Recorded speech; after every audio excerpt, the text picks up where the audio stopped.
that got us into a conversation with Mark Zuckerberg. We went to chat about whether we could work together. And it turns out we couldn't. Facebook ended up building Facebook events. There's some really interesting history there. Okay. Sounds like some rap beef. It sounds like.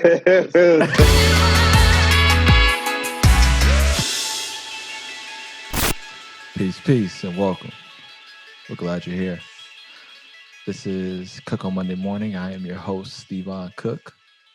And at Cook on Monday Morning, we believe that if you own Monday morning, you can own the week.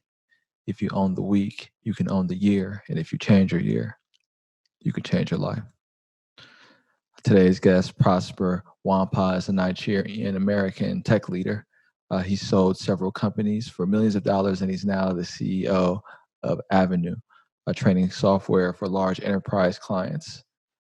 Before we get into this story, here is advice and the values that drive his work. I want to share a few updates. First, I just want to say a thank you to our loyal listeners. And I'd like to hear from you. Please send me an email, info@stevoncook.com. We should find a time to talk. I'd love to hear more about what you enjoy about the podcast. Also, if you have any questions you'd like me to answer during the podcast, send me a message and we can read those off during the show. I'd also like to thank our recent YouTube subscribers, Marianne, Strictly Richie, Nosa Ayer, and Eli Katz. Thank you. I'd also like to thank Sir Coffee, who made a comment on Apple, and he said, the Cook on Monday Morning podcast gives me a refreshing take on the first day of the week, presenting interesting conversations with a plethora of guests consisting of leaders from different backgrounds such as community, literature, tech, politics, and business. Cook is very engaging as the podcast discusses current events in today's society, not only in the Bay Area, but around the world. It's creating a space for the listener to learn about each guest and their journey to where they are now, as well as the obstacles they've dealt with. Also providing insights and different approaches for business and how to be impactful in our own life and the lives of those around us. I'd like to thank Sir Coffee. I'd like to thank our recent YouTube subscribers. If you're interested in supporting the podcast, please do what they've done. Support by subscribing on YouTube, rating and reviewing the podcast via audio wherever you listen to podcasts. If you value the content, please take a minute to do that. Finally, some of you have noticed that we've been releasing podcasts 3 times a week. Starting today with my discussion with Prosper, we're going back to just Monday morning. This allows me and my small team to focus on growing each podcast, providing supplemental write-ups to pull out key lessons from the guests. So if you're interested in getting insights on those lessons, then please subscribe to the newsletter, which you can do on my website, stevoncook.com. And without further ado, here is my discussion with Prosper. Prosper, how do you pronounce your last name? It's pronounced Nwankpa. The K and the N are silent, so Nwankpa. Nwankpa? Yeah, and if you're advanced, there's a ray sound with the KP.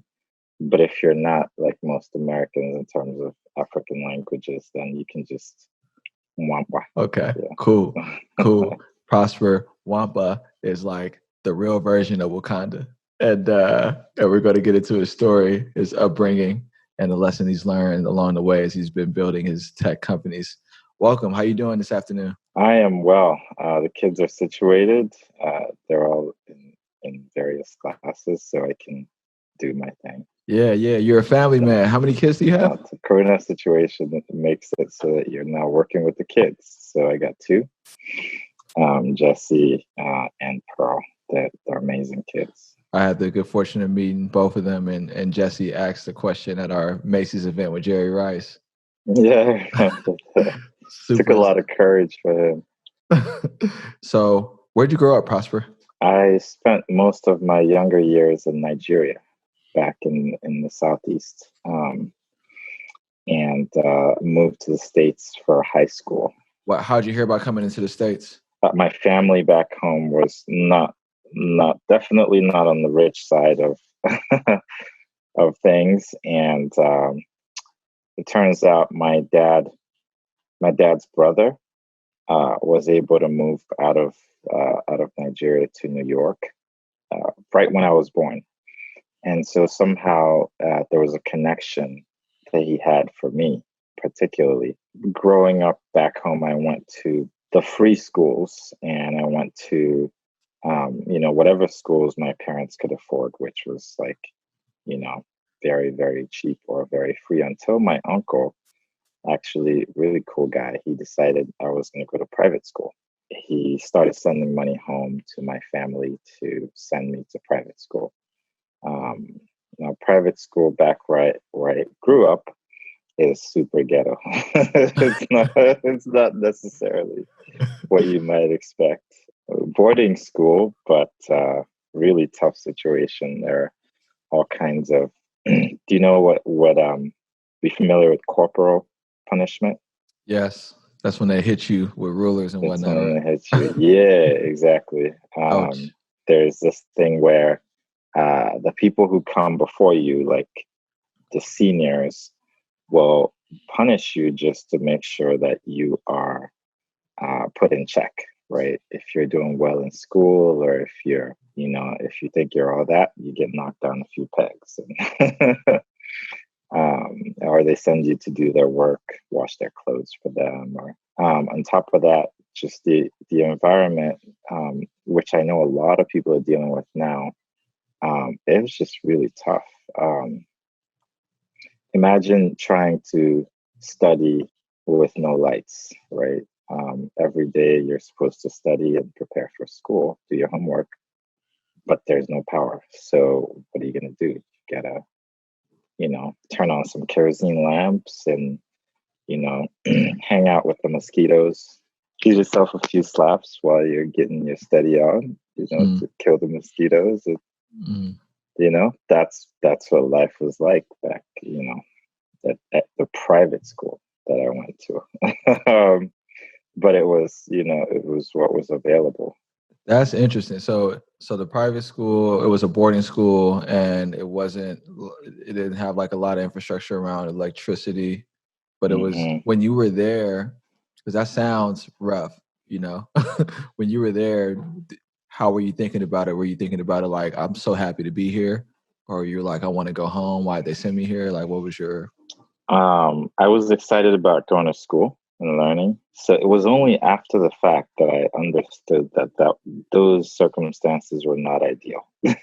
So in the moment, that was normal, like, and so you just doubt, you just thought about what you needed to do. My parents were really clear about being successful in school and working hard and being focused and not going after, anybody who has ideas to distract you, right? Like chasing girls.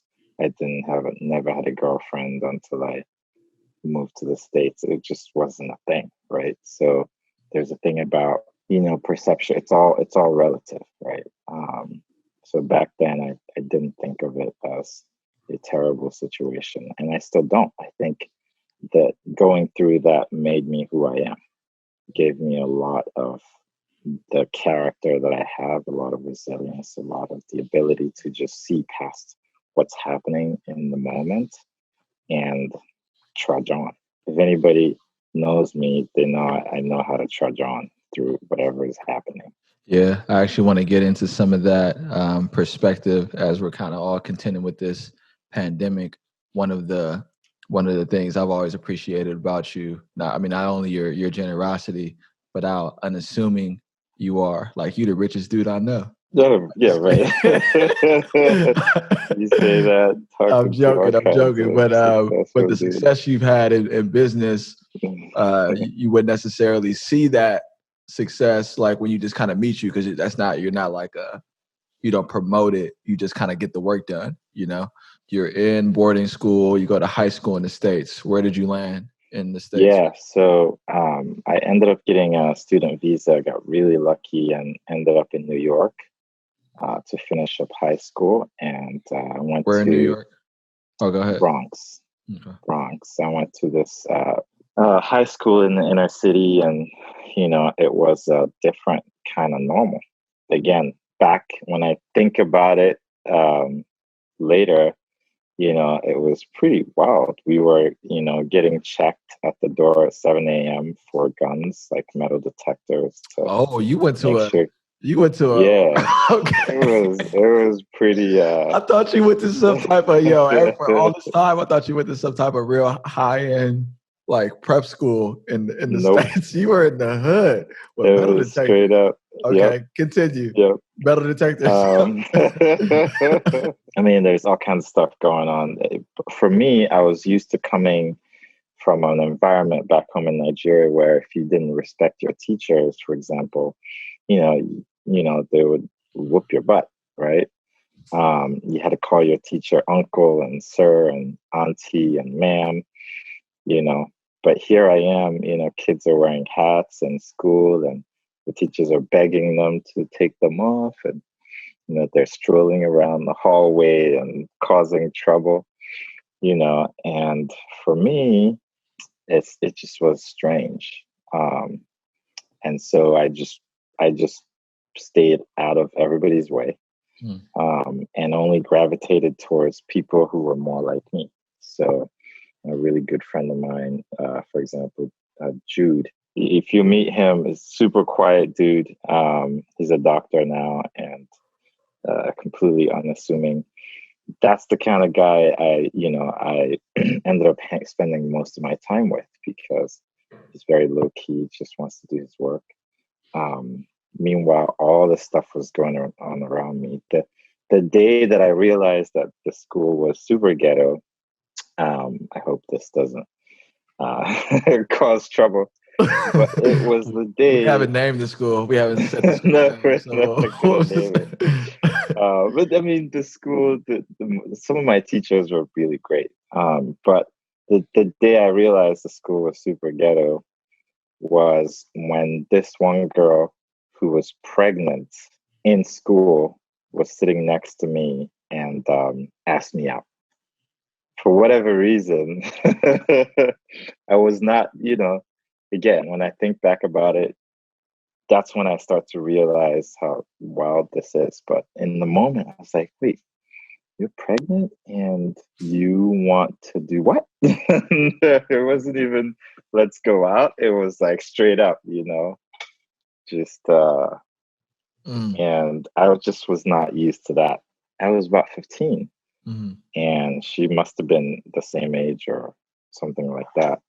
And for me, coming from where I came from, number one, it's just very strange. And number two, I'm trying to be focused.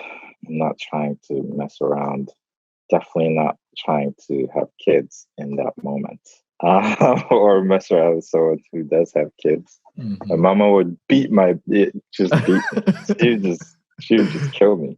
Wow. So yeah, I mean, it was really interesting. Things now are more crazy, I think, than they were back then. But yeah, it was an interesting experience. So it was easy for me to look like a good kid in an environment like that, and I think in a lot of ways that helped me, like give me that extra boost of confidence, because just doing your homework in that school was like, what? This kid, this kid did his homework, right? Low bar. Yeah, and so for me, it allowed me to just keep pushing on, and gave me that confidence to just keep going to the next thing and the next. That juxtaposition is interesting because like you're talking about a place initially where there wasn't electricity, and it sounds like it was a lot of extreme poverty, and then you're going into a community that's like a lot of dysfunction, a lot of community dysfunction, and people that And aren't. Go ahead. and by the way, I want to set the record straight. When I say there's no electricity, this is a very common thing in Nigeria. Mm-hmm. There is power, there is like electricity, the infrastructure is there, but it's not close to consistent. So like, you might have power for 2 hours in the day, and then the rest of the day there's nothing, right? So I just want to make sure that that's clear in terms of Yeah. No, I appreciate that context. Yeah. What? So you are in the Bronx attending a public school, and then you hear about Williams College. Yeah. How'd that happen? So yeah, as part of me trying to be, keep my head down, I associated with the people who I saw trying to do the same thing, which became, which made it so that the teachers I ended up spending more time with were the ones who really wanted to help.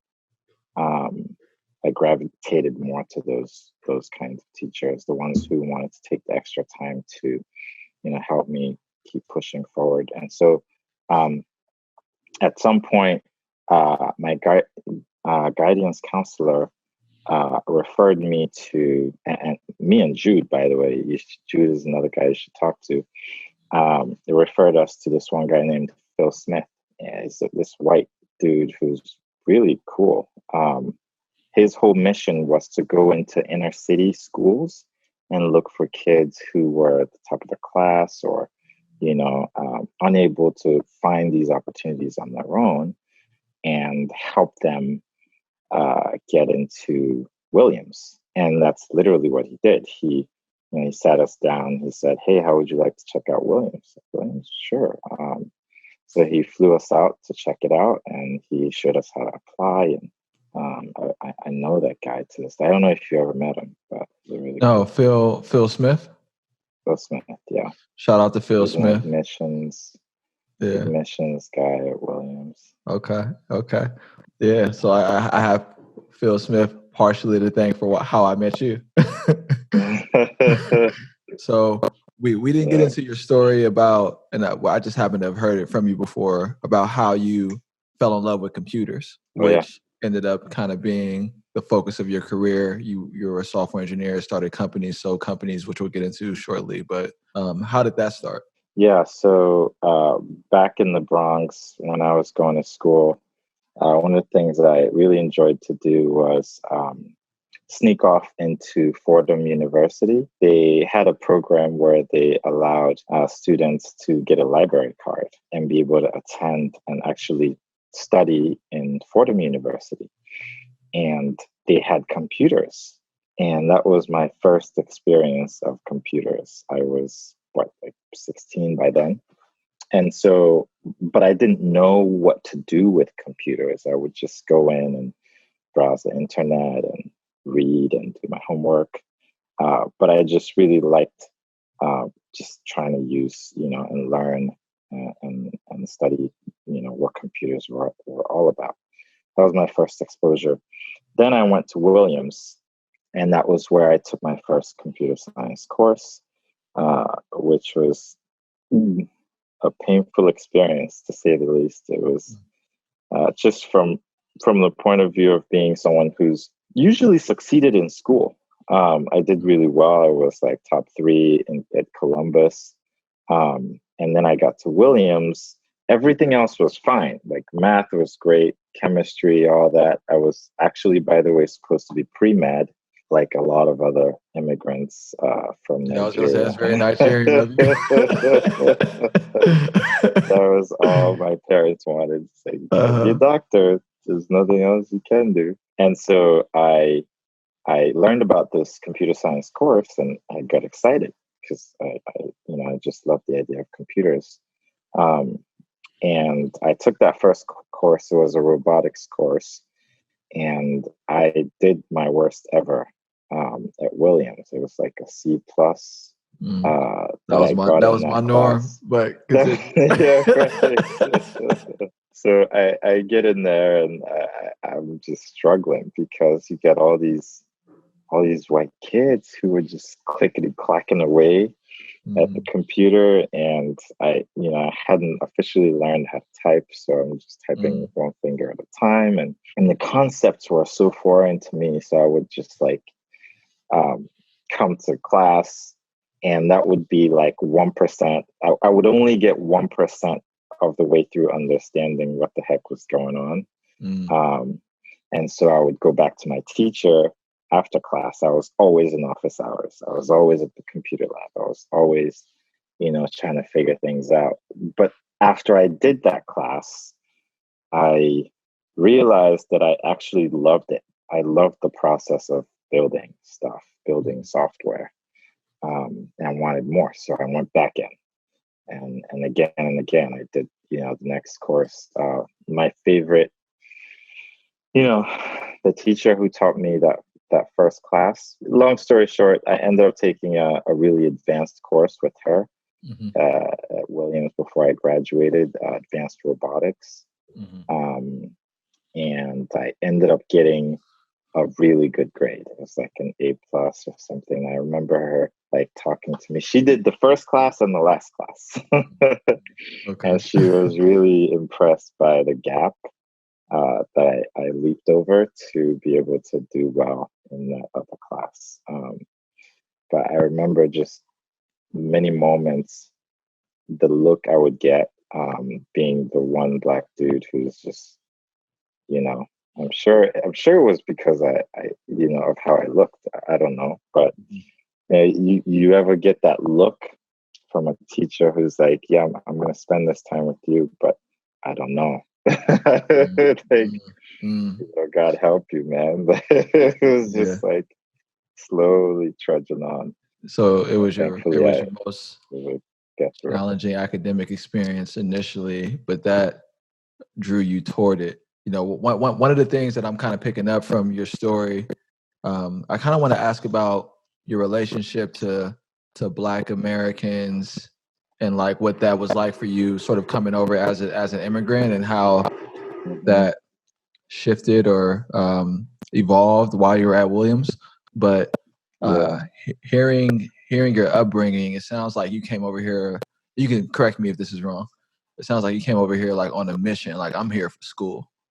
That's and it's really impressive that as a child, an adolescent, you maintain that focus. It sounds like culturally it was just sort of expected and kind of instilled in you, but you are here in the States. Are your parents still in Nigeria? Yeah, so my dad is still back home. My mom passed, unfortunately. But I'm sorry. Yeah, but my dad is, he visits. He prefers staying back home. But yeah, and some but throughout high school, they were back home. Okay, so you're away from your parents. You're here for school. You go to Williams. And one of the big motivators is just wanting to be able to help, because that's actually why I came here. When you're moving to the United States, especially if you're not like a toddler, okay, and you're moving by yourself, the expectation is that you're sending money home ASAP. Otherwise, you're just a failure. That's just how it is, And so I would hear stories of people who would move and just forget, and just stay in the States and, try to survive. Because it's hard enough trying to survive, right? Let alone, send money home. So part of my upbringing and my own determination, my brother has, works the same way as well, is, to be able to, send money back to support my family. That drove me, in addition to the discipline I already learned. And that relationship to Black Americans, how did you think about that sort of college years? Yeah, my experience has been that we've had Africans coming into the States and Black Americans born here. We have a lot of similar experiences. I mean, I read in some places that, somehow we're different. I don't think we are. I think it's a different kind of economic difficulty. I would say that, growing up in Nigeria, you're surrounded by poverty and, oh, not everybody, of course, but I Mhm. was. Um, and you look around you, you see people who are not as educated and don't know the way forward and don't have a lot of things they're doing. For me, my experience, when I match that up with a lot of the stories I've heard, my friends who are African Americans who grew up here, very similar. Like, you're growing up, your parents didn't finish school. They don't know how to show you the way forward. You just have to stumble through it. Mhm. And when you're driven, you're finding the way yourself, right? Mhm. I share that with a lot of, my friends who are Black Americans. Um, and so I think that's how I think about it anyway. I think we have a lot of shared experiences. The difference, I think, is perhaps having, uh, I think, being coming from Nigeria, one of the things that really made me go just super crazy on overdrive mode is going from a place where there's not a lot of opportunity to America, where, you know, even though it's harder to reach that opportunity as a Black person, at least you can see it, Mhm. right? Like, at least there are some paths, that you can take. Like, going to Williams, I would have never been able to go to a school like Williams back home. There are schools like that, but that would have never been a thing unless my parents knew somebody. Mhm. Whereas here in the US, like, at least it's, there are things, if you're lucky, um, that can get you into the right position. So it's a really intricate relationship that you mentioned that we could probably spend 3 days talking about it, just just Yeah. dissecting Yeah, what's I going I do on want to there. come back to it because I know this like perception and elevating the Black community, in America uh, specifically is something that you care a lot about, Yeah, and I'm sure you want to do it in other places. But I kind of want to get started on your business experience yeah. because that is like really impressive, which you wouldn't say. I'm a big it up. I'm gonna celebrate you a little bit while we on the line You're too together. funny. But the one of the reasons I brought up this focus is because it is really required when you step into anything that's sort of entrepreneurial, right? Like you come into Williams and tech is the tech world. You're still a relatively young man, right? Like the tech world is like the coding emphasis, is computer science emphasis Hmm. wasn't at the time what it is today, Right. right? But we hear about the Steve Jobs of the world, the Bill Gates of the world, like they're sort of Hmm. all public figures. Facebook hadn't started, like I don't think when you were in college, maybe toward the tail end of college or Just something like just that, started. Yeah, it's at the the end of end. it. Yep. Hmm. So, but the whole wave of like this software tech boom, maybe there was like a boom and bust late '90s or whatever, but it's not common to pursue computer science. And so Right. you do that at Williams, and then soon after college, you start your first company. Is that correct? It was right after college. I'd already Okay. finished. What was that initial business venture? The very first venture I did was a stupid site called hotcampusparties.com. I Nice. literally bought that domain, and the brilliant idea I had was, because I always heard about all these cool parties at Williams that only the cool people can go to, There were but no cool parties at Williams. But proceed. Go ahead. anyways, I figure, hey, why not make, at the time Facebook was starting to be popular, and I wanted to make a site where college kids to find out about parties happening on their campus or nearby. Um, I had attended a couple parties at other campuses as well, like Amherst and Harvard.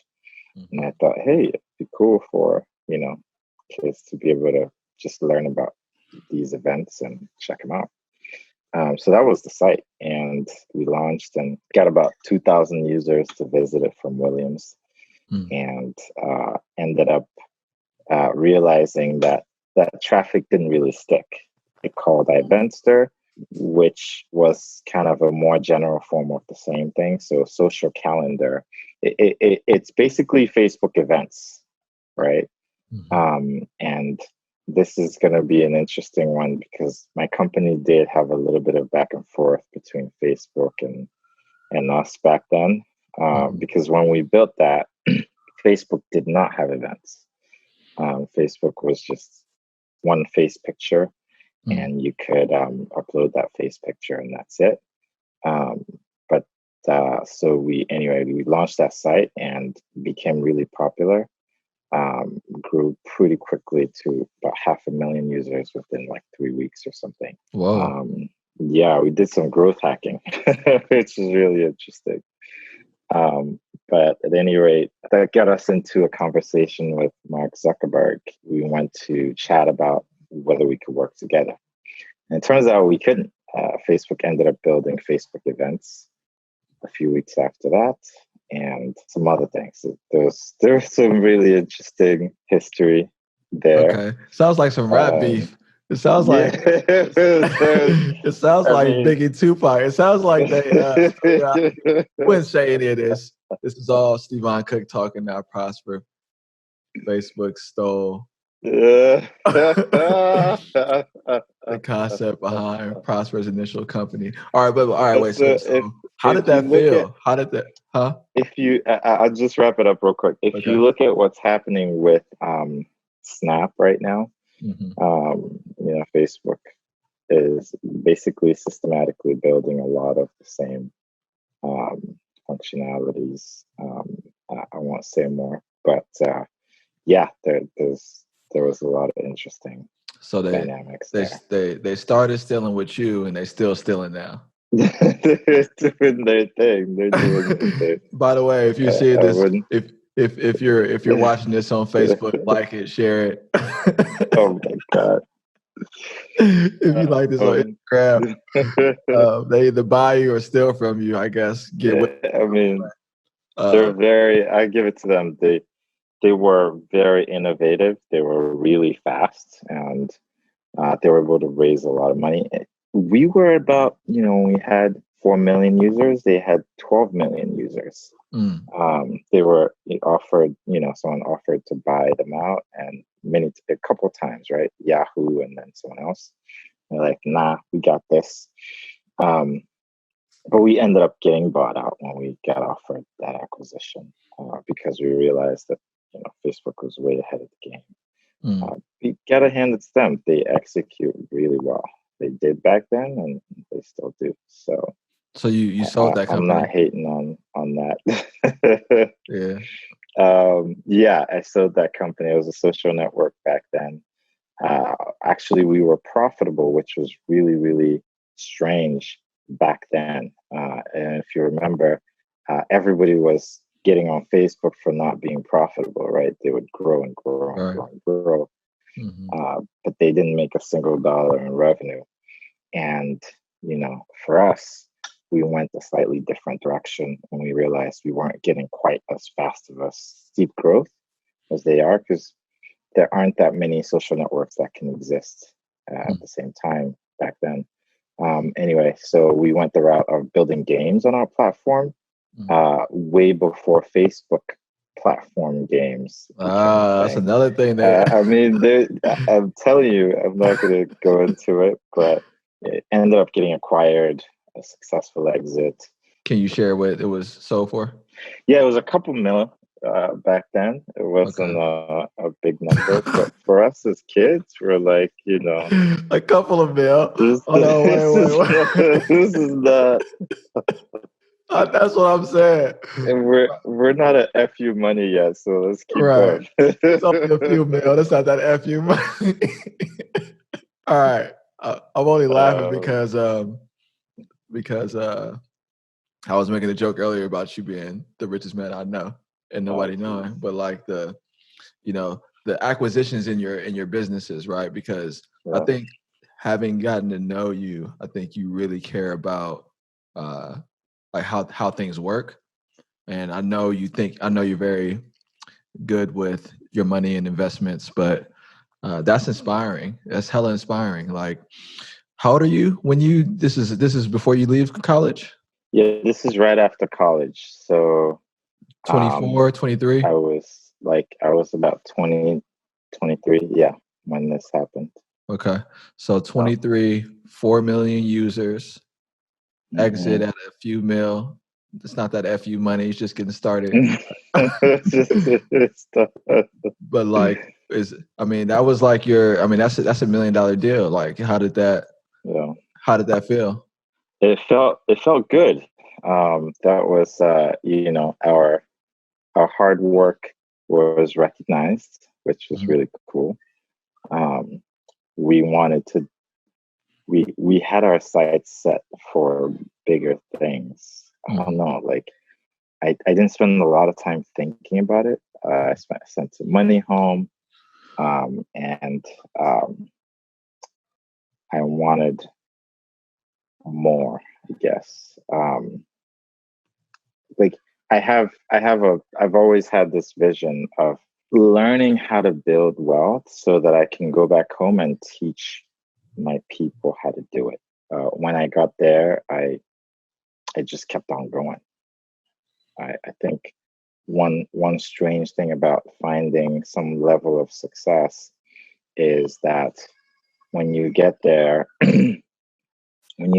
you always tend to see what else you can get, right? Like it's almost like learning about, you know, the universe, or when you start to learn about anything, become an expert, you notice more what you don't know than what you do know, right?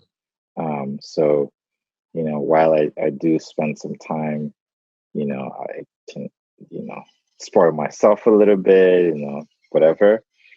But I think, if I can achieve this, well, what else can I achieve? I actually It's have pretty heard common. that with a similar thing with other founders that I've spoken to that have had. This wasn't your only acquisition, I know, and I want to get into some of those. But that people, they sell companies, and they don't really retire. A lot of people that I've met, they kind of go out and do something else. So you exit the events, social networking Which, business, yeah, and yep. then what's your next major venture? End up building Peanut Labs, which was focused on helping other social networks at the time monetize. So this was the age of hot or not. I don't know if you're familiar with that. It's like Tinder is hot or not on steroids, right? With hot or not, you just, I Mm-hmm. like you or I don't like you. Mm-hmm. And if there's a match, you could send them a virtual flower. That's it. But Mm-hmm. with Tinder, you just go straight up, straight to business. Yeah, yeah. You won't find either of us on the dating app, but Right, you're exactly. familiar with the technology. You just familiar with it. Yeah, exactly. That's correct. But yeah, we helped Hot or Not make like a few $1 million. It was pretty Mm, cool. Um, but what we did was enabled sites like that, including, by the way, Facebook. So when Facebook finally launched their credit system, they tapped us to build the monetization engine for users who couldn't pay. So if you had money, you could just pay $1 or whatever and get Facebook credits and then go play games. But if you didn't want to spend that money, you came to Peanut Labs through different channels and partners, and then we would give you a survey to take. You take that survey, our clients pay us $20, $50, whatever it is. We mm, split that money with Facebook, and everybody's happy. The user does get peanuts, hence the name Peanut Labs. mm, And peanuts is just really a virtual currency mm, that became really popular back then. It's one of the things we launched before Facebook. In our network, we had a virtual currency called Peanuts. back then, the network that we sold. And so that's where the name came from. Peanuts is virtual money, right? Okay. And so, so Peanut Labs scaled pretty quickly. When we got acquired, we had about 80 people, and the acquisition amount there was undisclosed, but it's over 30 million. And it was definitely a step function in terms of, like a successful exit as well. And the year that it happened was, it was a remarkable year for me. That's the same year I got married, and a bunch of other things happened. But yeah. So you're starting to get a little more solidified. You don't have any kids yet, but you get married. You have your next exit. I signed that deal right before my wedding, which is really cool. Nice. Because I always told my wife I want to be done with my first company before we get married, and and I proposed as the deal was looming, and we got married a week later, and it was done. So, how long you been married now? Dude, we've been married for 10 years. Oh, congratulations. Yeah, thank you. Yeah. August will be 10 years, man. That's impressive. I mean that's a whole other how to keep a marriage going. That's another podcast. Yeah. I got a lot of stuff in me. I got to start building. So 10 years ago was your when you got married and your second acquisition. The company you run now is called Avanoo, correct? Avanoo. Yep. Avanoo. Have you been running that for the last 10 years, or was there something in between? No. So after Peanut Labs got acquired, I went with the acquiring company for a few years to help them integrate, the technology, because they really bought us for our technology. They had this really cool business that targeted a different space, but doing the same thing that we did. And we had figured out how to build technology that was really powerful and had massive scale. So they wanted us to integrate that into their business and help them grow. So luckily I was able to do that and get them a 5x revenue growth by the time I left, between when they acquired and when I left about 5 years later. That sounds like that was your first job. Is that the first time you worked for somebody else? It was. And it was so weird for me. The way that the acquisition worked, they wanted to keep us as a separate unit. It would say, hey, we want to shoot for this kind of numbers, like this kind of revenue, revenue numbers, profit margin, etc. And I would just figure out how to do it. So you were with them for a few years, and then you started Avanoo? And then I got the bug again, and I went to start Avanoo with another Williams friend of mine. So the focus, the building and the selling, you're running a company now that I kind of want to get into, but there are a lot of people that I'm sure you and I both meet in tech that would love to replicate the type of success that you've had. What is some of your key lessons about like starting a company or a tech company? What are some things people should keep in mind? Yeah, that's so I'll just give the top 2 or 3 things that I run into the most. And I've done a lot of angel investing as well. So I've seen a lot of companies, start and do their thing. Probably the one key thing that people often miss is when you're starting a business, people always think, okay, I'm going to have the idea, then I'm going to raise money, I'm going to make it happen. No, it rarely happens that way. Especially, and this one is interesting, especially when, especially when you're Black, to be frank. It's more pronounced, but it's, that's not the only time. I think, when you're Black, you tend to not have a strong enough network of people who just have money. Like I know a couple friends who went to school, and because of where they went to school, who they know, they were able to get their startups funded much faster than I could have, right? Like, long story short, find traction first, right? Find a way to prove that people want your stuff. And when you go to a VC, that's the first thing they're going to want to find out is, how do you know that people actually want to use this thing? And it's a number. It's like numbers that are going up and to the right, right? Whether it's your daily users or your revenue numbers or something, that is super, super critical. Second thing is find a co-founder or people you want to work with who have the same passion as you do for building what you want to build, and who will throw in a lot of blood, sweat, and tears for the first, until you get funding. And then the third thing to remember is, if you do get funding, that's actually when the real work starts. It's not, you do all this work to be able to prove yourself and, get funded. But then you think, oh yeah, like now I'm funded, whew, I can breathe. No. I had a really an advisor tell me this, like, we're dealing with, conflicts at work and we're trying to grow. And he's like, when you solve this conflict and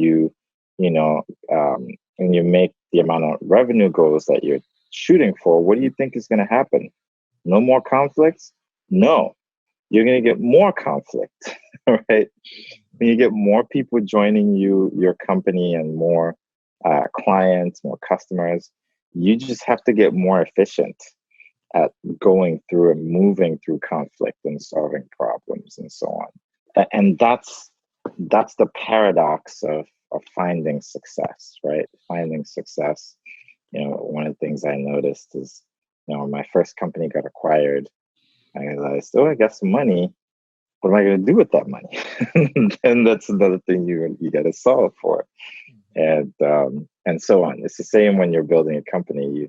You get a bunch of people, and now you have responsibility. You don't want, you are now responsible for their paycheck to make sure that they are, they get paid every month, right? So now you got to think about that. And so it's just a series of escalating responsibility, right? And if you think about it that way, and it gets you excited, okay, go do it.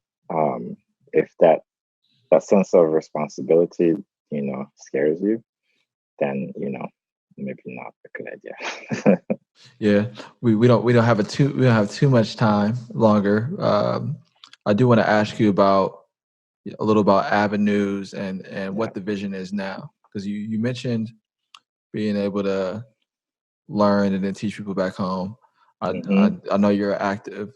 You just mentioned you're an active angel investor. Share a little about what Avanoos is. Yeah, so Avanoo, really our mission is to help organizations improve their culture. We do that by helping individuals tell their stories and have their colleagues learn from them. And then we provide analytics to help, HR in particular, understand the trends that are happening within their org, within their culture, and use our tools to navigate and improve it in the way that they want, right? So yeah, that's we've seen a lot of incredible growth since we started. The journey is ongoing, to say the least. But it's been it's been a learning experience, as all my startups have been. Right. So you've been building Avanoos. That sounds like that's your focus. But what is the vision? Like where does this end? So for Avanoo, yeah, I mean, we want to build. We got to about 100 customers. A lot of our customers are enterprise customers. So think companies like Google and Kaiser Permanente and Liberty Mutual and so on. We want to just keep perfecting the science behind helping people uncover the best version of themselves, right? So that's really the vision. I never set out to build a company to be acquired, even though it may look that way, that that I would do it. But I always set out to build a business that can stand on its own two legs and grow, and maybe get to IPO. And then if someone along the way shows up and says, "Hey, this can add," if we join forces, we can be more impactful. Then yeah, okay, then acquisition can happen. Does that make sense? Um, and for me personally, look, I really just want to, yeah, like I said, I'd love to figure out how the pros do it.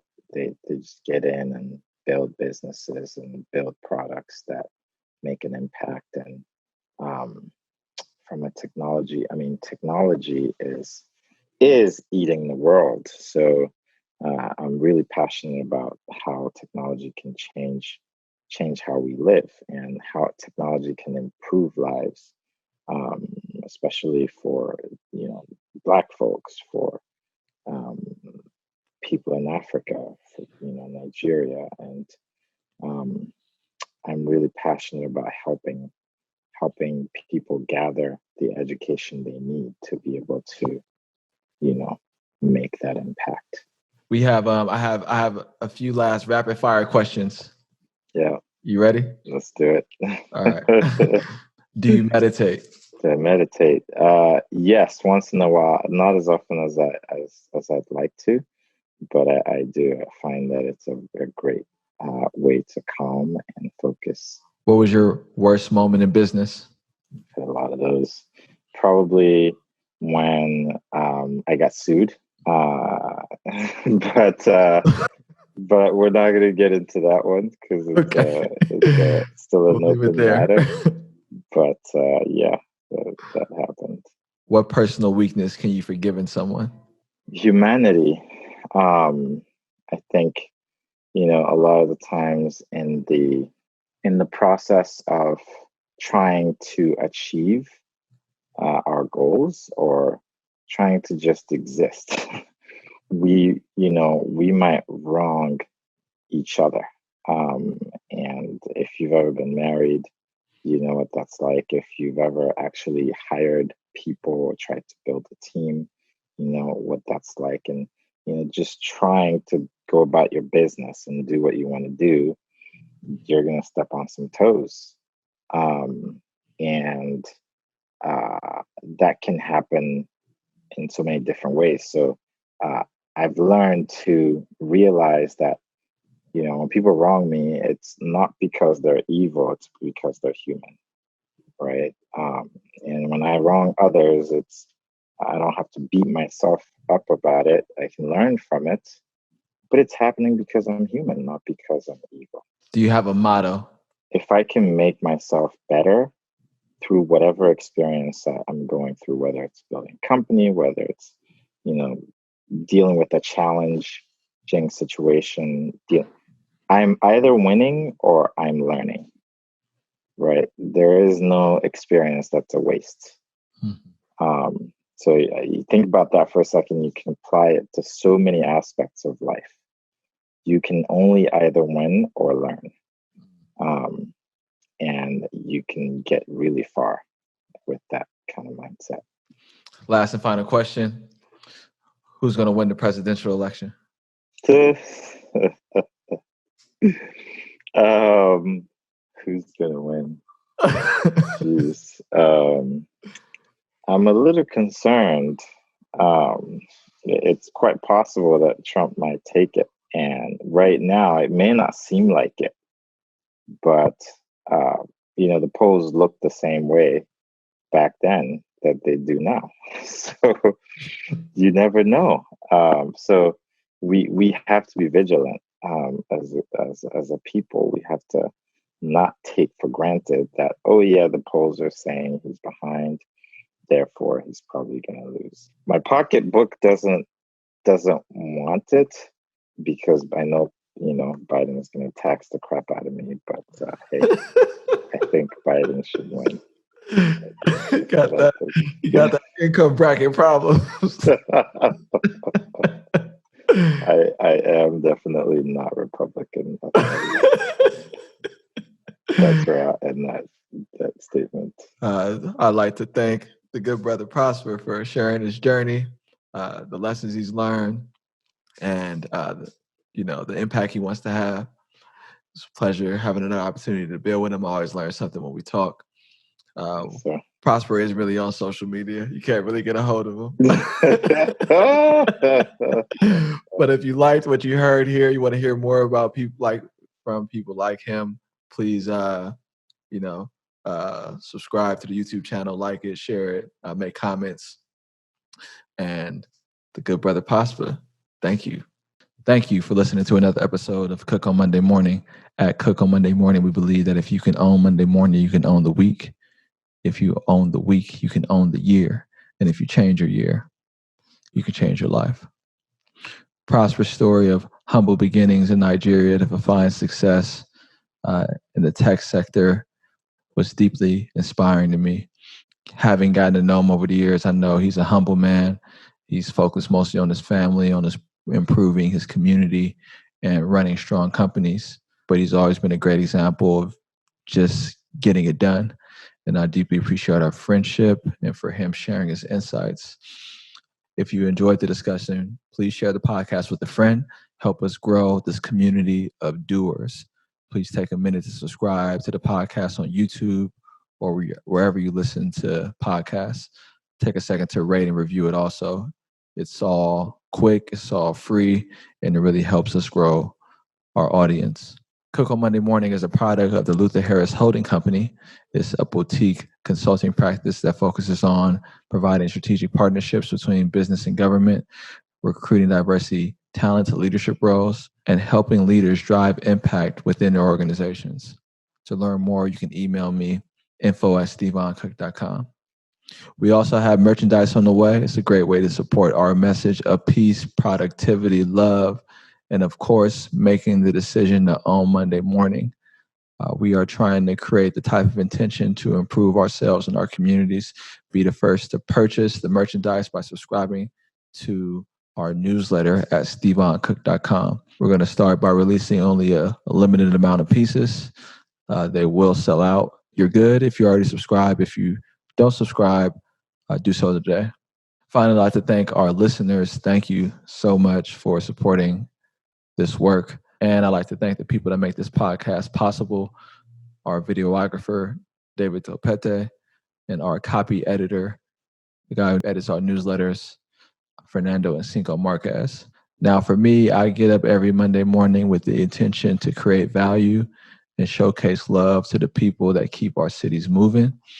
They are our teachers, school lunch workers, custodians, social workers, firefighters, police officers, EMT workers, and garbage collectors. They are our bus drivers and nurses. They are our employers, the folks creating jobs and keeping our economy moving. And they are our gig workers, the folks stocking our shelves, driving our ride shares, delivering our food to all of you. This podcast is for you. You live in places like San Francisco, Oakland, Richmond, Antioch, San Mateo, Los Angeles, Dallas, Houston, New Orleans, Baton Rouge, Miami, the Carolinas, Virginia Beach, Milwaukee, Kansas City, Cleveland, Detroit, Harlem. Shout out to our listeners also who are in Nigeria, Ghana, Jamaica, Kenya, and Ethiopia. To all of you, this podcast is for you. This message is touching the world and will continue to because of you until we meet again. Peace, peace, and we out.